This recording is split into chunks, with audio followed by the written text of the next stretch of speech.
आपण पाहत आहात महाराष्ट्र वृत्तदर्शन न्यूज, रोखठोक आणि निर्भीड.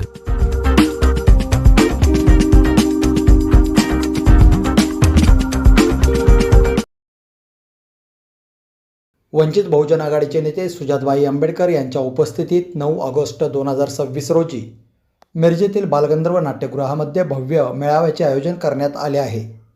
या मेळाव्यात माजी नगरसेवक अशोक कांबळे यांच्या नेतृत्वाखाली शेकडो कार्यकर्ते वंचित बहुजन आघाडीमध्ये प्रवेश करणार आहेत, अशी माहिती वंचित बहुजन आघाडीचे प्रदेश उपाध्यक्ष सोमनाथ साळुंखे यांनी दिली.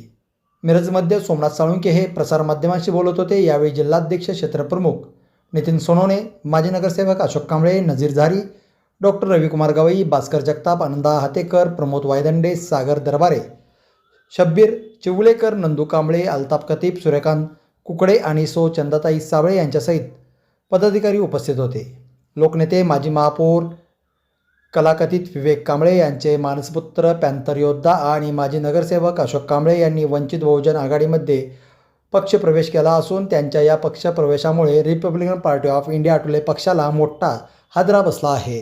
रविवारी 9 ऑगस्ट रोजी ऑगस्ट क्रांती दिनाच्या पार्श्वभूमीवर बालगंधर्व नाट्यगृह मिरज या ठिकाणी सकाळी 11 वाजता वंचित बहुजन आघाडीच्या वतीने भव्य पक्षप्रवेश सोहळा आणि संवाद मेळाव्याचं आयोजन करण्यात आलेलं आहे. या संवाद मेळाव्याला मार्गदर्शन करण्यासाठी वंचित बहुजन आघाडीचे युवा नेते सुजातदादा आंबेडकर उपस्थित राहणार आहेत. सुजातदादा आंबेडकर यांच्या उपस्थितीमध्ये सांगली जिल्ह्यातील दिग्गज कार्यकर्त्यांचा प्रवेश या संवाद मेळावा आणि पक्षप्रवेशाच्या माध्यमातून होणार आहे. या पक्षप्रवेशामध्ये मिरजचे माजी नगरसेवक, आंबेडकरी चळवळीचे धडाडीचे कार्यकर्ते अशोकरावजी कांबळे हे त्यांच्या हजारो कार्यकर्त्यांच्या समवेत वंचित बहुजन आघाडीमध्ये आदरणीय सुजातदादा आंबेडकर यांच्या उपस्थितीमध्ये सहभागी होणार आहेत.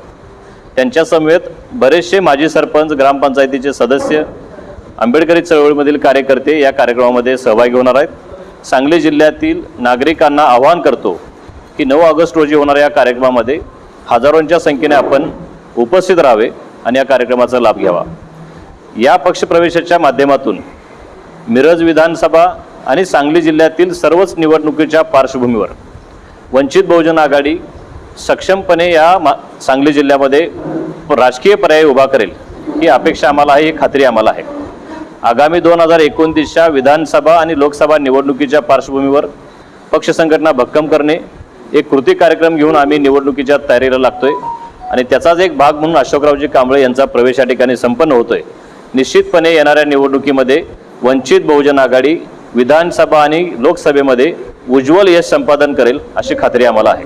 गेले 28 ते 30 वर्ष आदरणीय केंद्रीय मंत्री रामदासजी आठवले साहेबांच्या नेतृत्वाखाली भारतीय रिपब्लिकन पार्टी ऑफ इंडियाचा एक सक्रिय कार्यकर्ता म्हणून एक नेता आणि एकच झेंडा, त्या पद्धतीनं आज तक मी त्यांचा कार्यकर्ता होतो.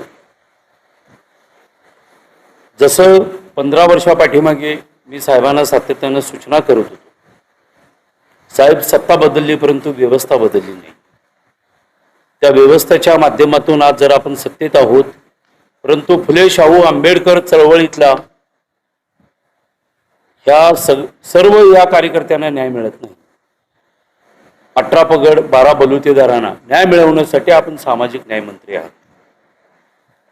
भारतीय जनता पार्टीच्या सक्रिय असणारी जे का वरिष्ठ नेते मंडळींनी आठवले साहेबांना एक माध्यमातून त्यांनी गुमराह करण्याचा त्या ठिकाणी प्रयत्न केला. आठवले साहेब एक संघर्षाचे राजे होते, दलित पॅन्थर होते. चळवळीत काम करत असताना साहेबांनी भरपूर संघर्ष केलेले आणि त्या संघर्षाचाच आदर्श घेऊन आम्ही रिपब्लिकन पक्षामध्ये सक्रिय कार्यकर्ते म्हणून, अधिकृत कार्यकर्ते म्हणून त्या ठिकाणी आम्ही कार्यरत होतो. हळूहळू आठवले साहेबांना मंत्रिपद दिल्यानंतर महाराष्ट्र राज्यातील देशभर फुले शाहू आंबेडकर बाबासाहेबांच्या चळवळीत काम करणारा जो कार्यकर्ता तो हळूहळू खचला गेला. मग असे बोलताना बोललो मी, सत्ता बदलली परंतु व्यवस्था बदललेली नाही. त्यासाठी आम्ही थोडंसं असंतोषित झालो. एखादा कुठलं तरी 4 वेळीचं पत्र देऊन त्या ठिकाणी निवेदन देऊन आम्हाला संघर्ष करायचा असतंय, त्यावेळी भारतीय जनता पार्टीचा आम्हाला फोन येतोय की तुम्ही करू नका, आपण सत्तेत आहात.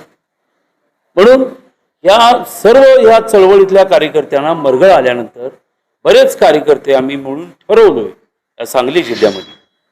त्यामध्ये पलूस, कडेगाव, वाळवा, तासगाव, जत, कवठेमंकाळ, मिरज तालुका या 10 तालुक्यातल्या कार्यकर्त्यांचे आमचे एक चर्चासत्र झाले आणि आम्ही ठरवलोय की बाबा जर करता आपण असं शांत राहिलो तर हळूहळू बाबासाहेब आंबेडकरांचं मुवमेंट या ठिकाणी संपत जाईल.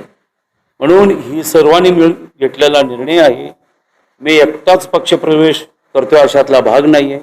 सांगली जिल्ह्यातील दिग्गज नेते ज्यांनी आठवले साहेबांच्या बरोबर 20-30 वर्ष त्यांनी नेता म्हणून त्यांना मांडलेले सर्व वर्ग तो आमच्या बरोबर येतोय.